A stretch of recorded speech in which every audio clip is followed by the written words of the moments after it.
Nah, susunan sel volta begini, ya. Jadi ini ada anoda, ada katoda. Ini logamnya ya, ini logamnya. Yang ini logamnya. Sementara yang ini adalah yang ionnya, larutannya. Ya. Ini juga yang di sini, ini larutan dari logam tersebut, gitu ya. Nah, nanti kan sel volta itu mengubah energi kimia menjadi energi listrik.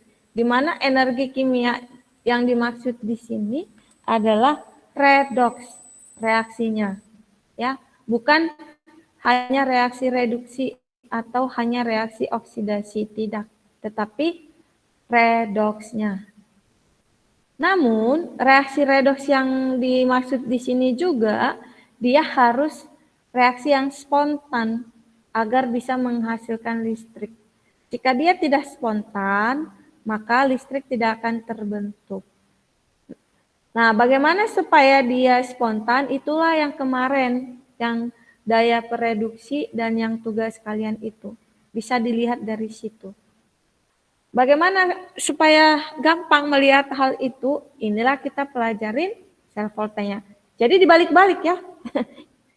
Kimia itu dibalik-balik, makanya agak membingungkan. Oke. Nah, nanti aliran listriknya itu dari anoda menuju ke katoda. Gitu. Ada di sini jembatan garam namanya. Nah, ini elektroda ya. Kenapa? Untuk menjembati antara yang si kation di sini dengan anion di sini, atau yang menjembati larutan atau senyawa tersebut. Nah, di sini di sel volta ya, anoda itu negatif dan dia mengalami oksidasi serta melepas elektron. Sedangkan katoda itu positif. Dia mengalami reduksi dan menerima elektron. Apa itu yang dimaksud seperti itu? Nah, ini cara kerja ya. Saya kadang suka bingung, ini kenapa bisa begini tulisannya. Di laptop saya bagus. Tuh, di sini kelihatan kan? Bagus. Tapi kenapa di share screen nggak bagus? Ada yang bisa bantu jawab saya?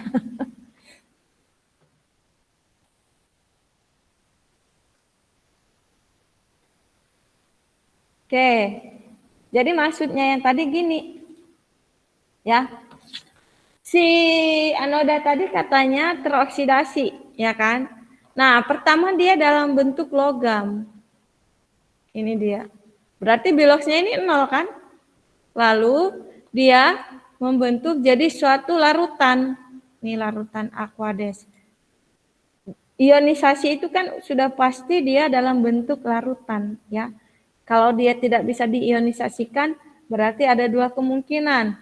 Dia gas atau dia logam. Gitu, atau dia padatan, ya. Nah, di sini dia berubah menjadi larutan. Kita anggaplah ini +1. Gitu ya. Jadi ini kan teroksidasi. Ini dia, anoda teroksidasi. Lalu dia bilang menjadi semakin tipis. Kenapa? Yang tadinya dia logam atau yang tadinya dia dalam bentuk ini padatannya, ya, berubah menjadi larutan. Gitu, terkikis dia. Maka semakin tipislah logamnya. Nih, karena berubah menjadi ion yang larut dalam elektrolit anodanya. Begitu.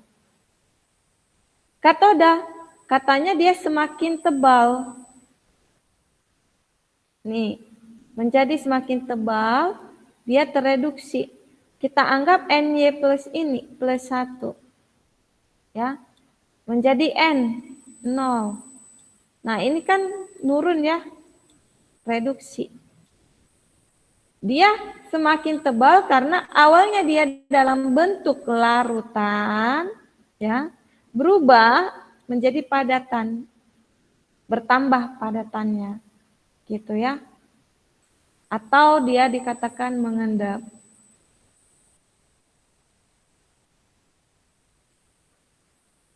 Nah, dalam sel volta ini ya dikenal yang namanya diagram sel atau notasi sel ya. Diagram sel adalah notasi singkat yang menggambarkan terjadinya reaksi pada sel volta. Jadi reaksi redoks itu dipersingkat tulisannya. Tidak ditulis lagi reaksi reduksi, reaksi oksidasi gitu, tapi dipersingkat. Contoh ini. Ini kan A-nya ini kan oksidasi ya. Yang B ini reduksi. Nah, harusnya kan begini ya penulisan untuk reaksi redoks.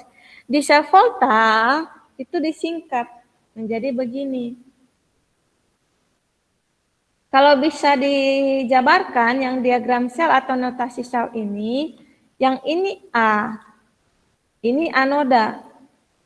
Yang kiri itu anoda. Yang kanan itu katoda. Berarti tadi yang anoda itu oksidasi. Ya kan? Maka masuklah A masuk ke sini. Lalu tanda panah kan? Perhatikan yang A-nya saja dulu. Nah, tanda panah ini itulah digambarkan dengan garis ini doang. Gitu. Kemudian yang kanannya AX plus, itulah ke sini. Nah, yang garis 2 ini itulah jembatan garam tadi. Jembatan garamnya garis 2. Artinya pemisahnya gitu. Antara reaksi anoda dan reaksi katodanya. Kemudian kita lihat reaksinya lagi. Yang katoda itu reduksi B. BY plus yang ini. Baru tanda panah garis ke B. Gitu. Nah, keterangannya yang A itu logam si anoda karena A itu yang kiri itu anoda ya. Yang B itu hasil logam dari ion katodanya yang tadi mengendap. AX plus itu ion logam anoda yang teroksidasi, ya, yang terkikis berubah menjadi larutan tadi. B itu terbalik saya ngomong ya, yang B tadi ini logamnya ya. Nah, yang BY plus itu ion logam katoda yang tereduksinya tadi. Yang dalam larutan.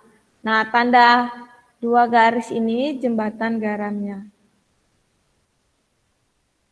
Yang tanda 1 garis tadi itu reaksi atau tanda panahnya tadi. Oke, kita ambil contoh. Pada suatu sel volta, anoda besi berarti logamnya Fe. Ya, tercelup pada, nah, FeSO4 berarti ini larutan ya kan, ini yang dipecah menjadi SO4-2 Fe plus 2. Oke. Kemudian katoda nikel Ni tercelup pada NiSO4. Ini kalau diubah berarti Ni plus 2 SO4 min 2 ya kan. Nah, buatlah reaksi sel dan diagram selnya. Jadi perhatikan kata kuncinya. Fe ini anoda, maka dia teroksidasi. Itulah sebabnya masuk Fe menjadi Fe plus 2. Tinggal tambahkan elektron untuk menyesuaikan jumlah ionnya. Anoda oksidasi. Jadi itu yang kalian perhatikan dari 0 menjadi plus 2 Fe-nya. Oksidasi kan?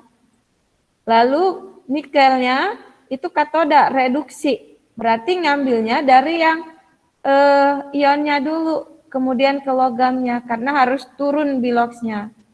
Ni2 plus tambah 2 elektron menjadi Ni. Dari plus 2 menjadi 0. Penjumlahan elektron itu hanya untuk menyesuaikan jumlah muatan. Udah sama nih elektronnya, tinggal dicoret. Masukkan ruas kiri ke ruas kiri, ruas kanan ke ruas kanan. Nah, inilah reaksi redoksnya kan, hasil dari reaksi redoksnya. Oke. Lalu, cara memasukkan diagram selnya.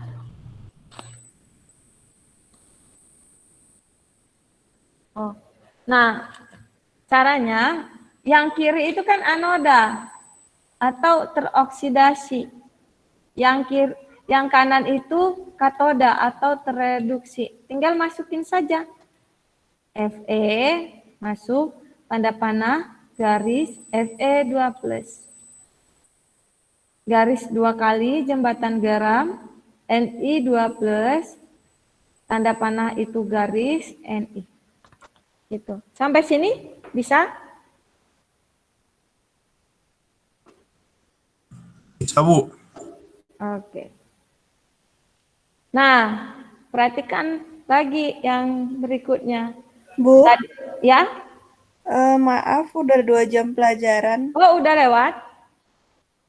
Oke, Iya, Bu. tolong diingetin ya, kayak gitu. Karena saya nggak bisa lihat jamnya kan ya. Oke, terima kasih ya. Jangan lupa yang di